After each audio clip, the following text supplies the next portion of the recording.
Welcome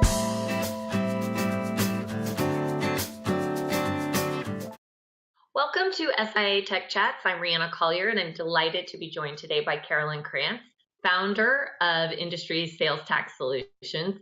Now, Carolynn's a highly regarded expert in tax matters related to the high-tech industry and cloud computing, so we're delighted to have her with us. Carolynn, thanks for joining us. Oh, thank you. It's my pleasure. Let's jump right in. What is the biggest challenge SaaS and cloud companies have when it comes to state and local taxation? In my experience, it is unquestionably sales and use taxes. Many companies today understand that they need to be filing in the state in which they are located, but don't realize that they often have a filing obligation in every other state in which they have a customer. And I'm not saying that every company has to be filing everywhere they have a customer, but today the standards are so absolutely low. The slightest physical presence will absolutely require a seller to file in the state. And in the last year and even recently, since January 1st of 2017, we've seen over 20 states propose legislation saying that merely having customers that you sell to in a state can create nexus for a seller. It's an economic nexus standard, and there are de minimis rules. So this is a real challenge for companies. Couple onto that even if they do know they have a filing obligation, in the technology space, technology is outpacing the law.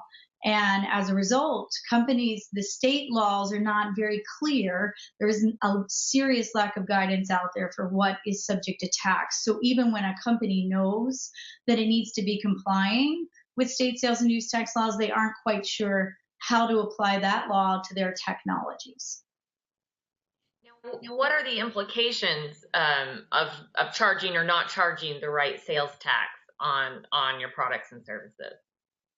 Well, there's a couple things to think about. First is state tax audit risk, being audited by a state Department of Revenue, and I'll expand on these. The second is a financial statement concern, because there are ASC 450 concerns, and sales and use taxes fall squarely within that. And third, in this space, particularly when we're dealing with a lot of small to mid-sized sellers who have long-term goals of selling their business, going IPO, is the risk that these types of issues get identified under a due diligence. So getting back to the first issue, state tax audit risks, as we mentioned, states are getting quite savvy. It's not uncommon for states to send out what we would call a nexus questionnaire to businesses in this space.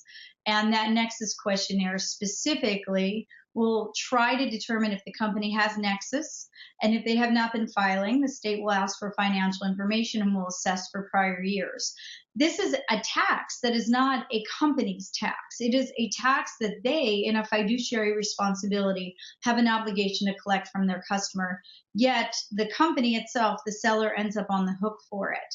And many companies in this space are under the misconception that by virtue of having a contractual provision, normally it will start off with a tax provision that says that the customer is responsible for all taxes. They'll often believe that they don't really have an obligation because they have a contractual provision that says the customer will remit all taxes. Under audit, the state will not care about that. What that will give is the company the ability to go back to its customer and get indemnified for the tax it failed to collect, but it won't relieve them of the obligation with the state directly. So the state can come after the company, and frankly, if the company's been if the company is going concern or something of that nature, they can also go after the officers. This is one of the few areas where officers' liability follows the tax. That same exposure flows into the financial statements and to a possible sale of the business, because one of the first things that will be looked at if a company is to sell their business, particularly in the tech space, a buyer will come in, perform a due diligence, and sales and use taxes are always a hot button in this industry.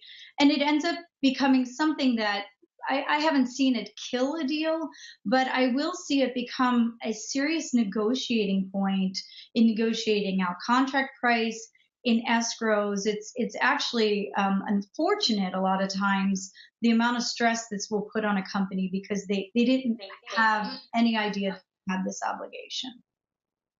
So you're talking about audits and the potential for audits.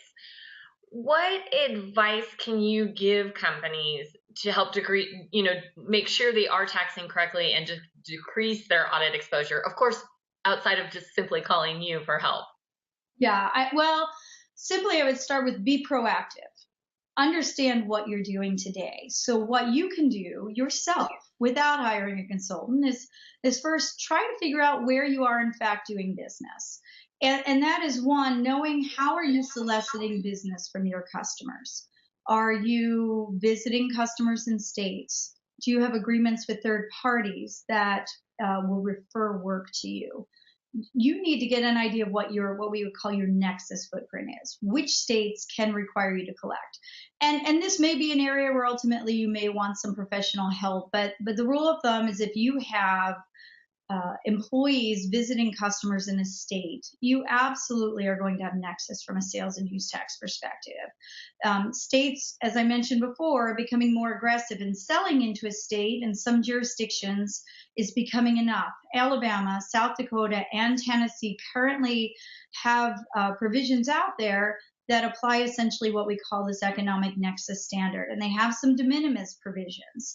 They look at the volume of your sales in the state or the number of transactions you have in the state, and you might fall out of them. But as I mentioned, 20 plus states are enacting that. But if you want a rule of thumb to go by, look at where you are visiting. Where are you visiting a customer? That would be a good starting point. You may need some help if you don't have those visits, but you have other activities. Secondly, look at what you are selling. Understand what it is. Is it software? Is it a service? Is it an intangible? How are the states going to treat it? And understand that every state might treat it differently. And in that regard, you can take a conservative approach to start and hone in on where are your big dollars before you go out there and seek consulting advice. If you sort of get that worst case scenario, let's say you do know what the rules are in a state, you know that a state does in fact tax what you're doing, know that that does not mean that that's the end of the line, that's what liability is. You still have the ability to go back, contact your customers, determine if the customers have been audited, have they self-assessed the tax? And depending on who your customers are, the bigger they are, the more likely they are complying on their own. And that is something that allows you to relieve that liability. And if you still have a liability at that point, it gets back to my initial comment, which is be proactive. You take, in this case, the proactive approach, and you work with the states to try to work out some type of settlement agreement for prior years. If a company were to come in and look to acquire the business, and you haven't been filing at all, on a conservative approach, they're going to go back to the date in which you began doing business. And the problem with that is if you were proactive, most states will limit that period in which you have to go back to 3, 4, maybe 5 years at most. And you can't take that approach when you're negotiating out a deal if you haven't been filing. But if you do something proactively, it allows you to say to the potential buyer, we recognize we had a problem, we addressed it, here's how we remedied it, and it takes the issue off the table completely. That's good advice. Now, before I let you go, you developed a product called Easy Matrix, which provides instant access to sales and use taxation of software-related transactions. What drove you to develop Easy Matrix, and how can it help CFOs make good decisions? So our product is really an information service. It's the best way to describe it is a book online that's updated every day. We contain the tax decisions for everything in the industry, from software to cloud services to digital products. And the reason I developed this, and I developed it almost 14 years ago, is when I first started the business, is because I did a lot of work with a large company, and I handled all of their M&A and due diligence work from a state and local tax perspective.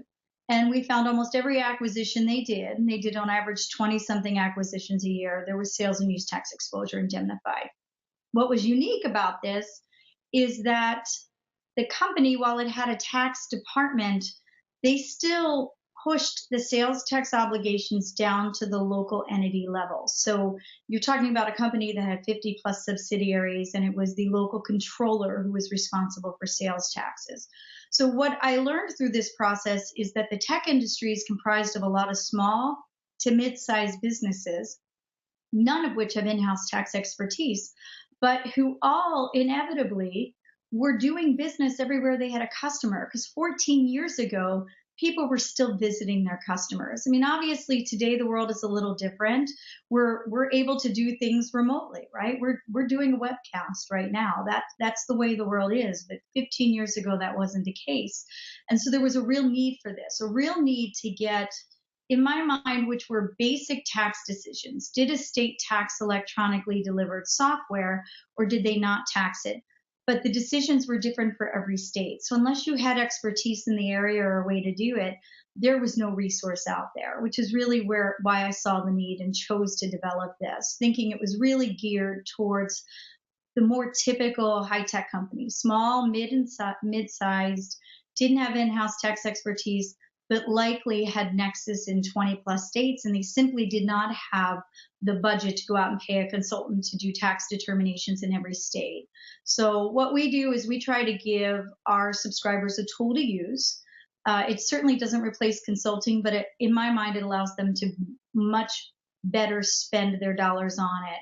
And getting back to that exposure analysis I laid out, somebody could use this tool to figure out the taxability rules in each of the states. Does South Carolina tax software as a service? Does Texas tax it? Does Pennsylvania? Does Tennessee? And use that as a baseline for their starting analysis. And then go out to their consultant and say, I have a baseline analysis done. Now, can you help me fine tune this? That's great advice. Carolyn, thank you so much for joining us today. For more information on Carolyn and industry sales tax solutions, please visit her website and stay tuned for next week's Tech Chat.